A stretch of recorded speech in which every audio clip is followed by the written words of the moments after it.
Hello and welcome back to the channel. I was thinking about the news last week where it was announced that Netflix might potentially purchase Warner Brothers. I don't think the deal has gone through yet, but there's been a lot of discussion online about the impact of the theatrical experience and physical media in general. So I thought I would show a few of my Warner Archive releases. Warner Archive is one of my favorite boutique labels. I've got quite a few of those. And lately I've been spending a lot of time looking for new titles to pick up because who knows how long it's going to last where I'll be able to pick up a Warner Archive title. Who knows what will happen if the deal goes through and Netflix actually purchases Warner Brothers, what will happen to some of these old movies. Now, Warner Archive used to have their own website, but now they have a storefront on Amazon where you can pick things up. But I have noticed that prices have been increasing lately. So I thought I would show a few of my favorite titles from Warner Archive, but certainly let me know in the comments below if you have any favorites from Warner Archive. I just love this label. These are all Blu-rays. These are some of my favorites. This is one I was just thinking about the other day, a lesser-known Gene Wilder movie with Harrison Ford called The Frisco Kid. I just love this one. I was so excited to see this one get released on Blu-ray. And it doesn't have any extra features, but you can see the back of that, really unique Western I remember seeing on TV when I was a kid. I'll just read a little bit of the back of this. It's 1850 and new Rabbi Avram Belinsky sets out from Philadelphia towards San Francisco. Cowpoke bandit Tom Lillard, who hasn't seen a rabbi before, he's played by Harrison Ford, but he knows when one needs help, and getting this tenderfoot to Frisco in one place will cause Rauble with the law. Anyway, this is a great, funny, unique movie. Gene Wilder is hilarious and very funny in the movie. He's just great to watch on screen. I just love Gene Wilder in general in any movie that he's in. Of course, Harrison Ford is very good too. So that's one of the ones from Warner Archive, one of my first pickups, I think, from Warner Archive. This next one too is a classic movie from the 70s, from 1978. And it's Dustin Hoffman in Straight Time. I don't hear enough collectors talking about this movie, but it's such a classic movie with Dustin Hoffman. Really great. Also features a wonderful performance from Teresa Russell. There's the back of that one. This one happens to have some special features on it. It has one special feature.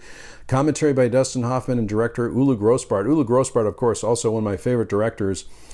I'll read a little bit of the back of this one too. After years behind bars, Max Dembo faces Straight Time. He hopes it will mean a new life, a new job, a place to call home, perhaps even a girl of his own. Instead, it's a one-way ticket to disaster. Harry Dean Stanton is in this movie. Gary Busey also gives a great performance in this movie. Just highly recommend this one. And again, I think you can still get these titles from Warner Archive. Sometimes they do sales on Amazon for Warner Archive, and you can get them, again, through their storefront there. But as I mentioned before, I've noticed that prices are going up. So I'm trying to pick out as many of these, or pick up as many of these as I can. And as always, I love your recommendations, so feel free to leave me a comment below. This one I watched recently, this year. I just love it. I love Henry Fonda, but this has Henry Fonda, James Cagney, William Powell, and Jack Lemmon in Mr. Roberts, which is based on a stage play. And there's the back of that one. And as I mentioned before, these are Blu-rays. This one has a special scene-specific commentary by Jack Lemmon. Anytime I have a chance to listen to any Jack Lemmon or any actor or director, I really enjoy their perspective on the filming of the movie or their perspective on the scene. This is a seaworthy screen classic manned by a crew of Hollywood legends. Of course, James Cagney is really amazing in this movie. William Powell also very good.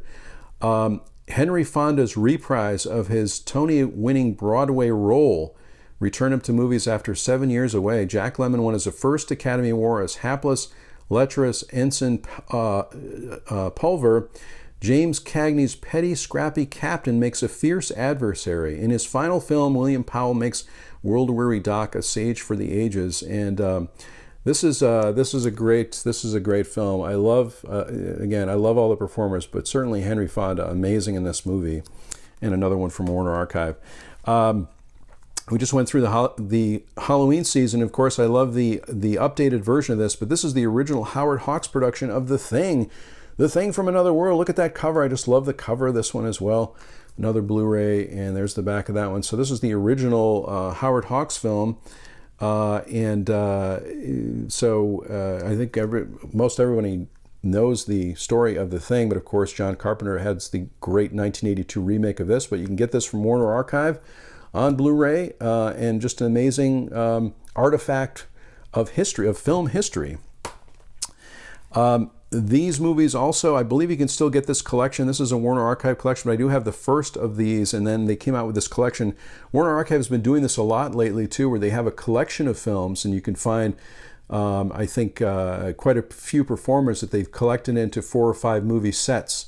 And this one is a 6-disc set of the complete Thin Man collection, which again, this is the season where I like to watch some mystery films, and so these definitely are right up that alley.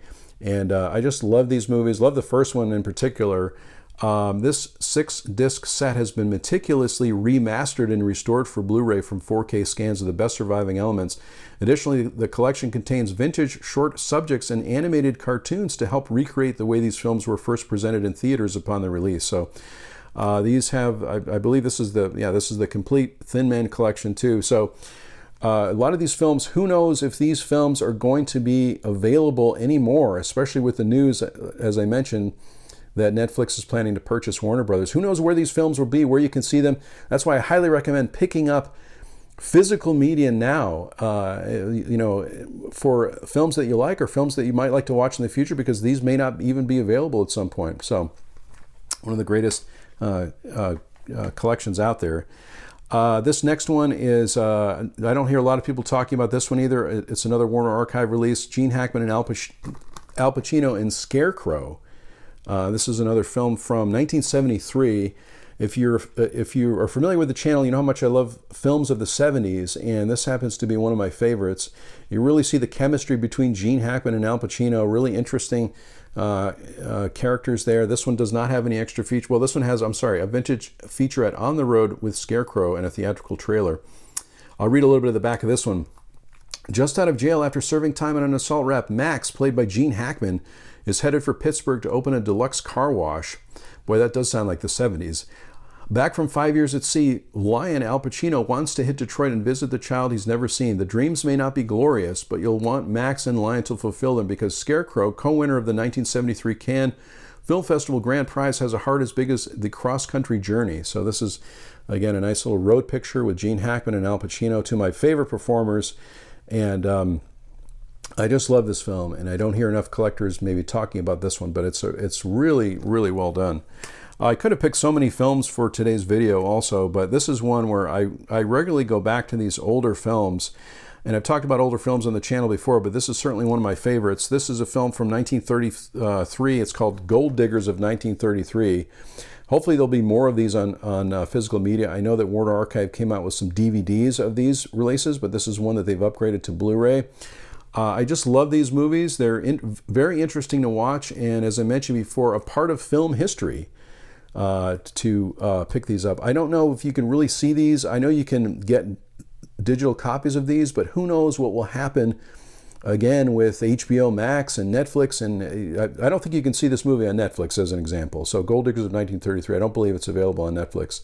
So if you like these older films, this is really the only way that you can see them and have your own library at home, where you can pick the film out whenever you want, watch it whenever you want. This one happens to have 4 featurettes: Gold Diggers, FDR's New Deal, Broadway Bound, the 42nd Street Special, Ramblin' Round, Radio Row Number 2, Seasoned Greetings. This is, I'm going to read some of the back of this too. A Broadway producer has the talent, the tunes, the theater, and everything else he needs to put on a show, except the dough. Not to worry, say Ginger Rogers and the other leggy Corines, decked out in giant coins. Everyone will soon be singing We're in the Money. So this is a Busby Berkeley musical, and it's really well done, really, really amazingly well done. And I'm just looking at the back here just to look at Joan Blondell is in this, Dick Powell, lots of amazing performers in this too. Busby Berkeley brings his peerless magic to the production numbers, his camera swooping and gliding to showstoppers like Pet in the Park, Neon Lit, Shadow Waltz, and soul-searing Remember My Forgotten Man. Solid cinema gold. That's certainly my feeling too about this movie. I just love this movie, and I love all of the Gold Diggers films, and mostly for the dance numbers and the music. You know, if you've been watching this channel, how much I talk about or that I have talked about musicals in the past. I love musicals. Let me know in the comments below if you have a favorite musical. I'd love to know what that is. I'm trying to add to my musical collection as well as my Warner Archive collection. Like I said, I feel like prices are going up on these titles, and so I've been picking up as many as I can. Let me know in the comments below if you have a favorite Warner Archive title or any old movie that you enjoy that you've been able to pick up or that you really enjoy watching. Thanks so much for watching this video today. If you like this video, click on like. If this happens to be your first video on the channel, please consider subscribing. That would be great. I sincerely hope that everyone is safe and well, and I'll talk to you soon.